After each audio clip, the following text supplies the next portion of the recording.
வணக்கம். நம்மள பலருக்கு பலவிதமான வேண்டுதல்கள் இருக்கும். ஃபார் எக்ஸாம்பிள், குழந்தைகளுக்கு நிறைய சாக்லேட் வேணும்னு ஆசை இருக்கும்.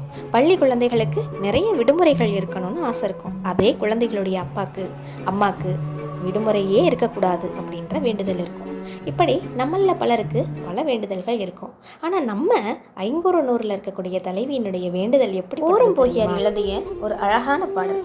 வாழியாதன் வாழியவினி நெல் பல பொலிக பொன் பெரிது சிறக்க என வேட்டோலே யாயே யாமே பனி பசும் பைஞ்சுனை பல்பூ தழைய நெறித்தூங்கீஞ்சினை மந்தி வலிய மறுப்பின் மாறியோடு கழியும் பெருமலை நாடன் கேண்மை பிரிப்பினும் பிரியாது வாழியர் எனவே.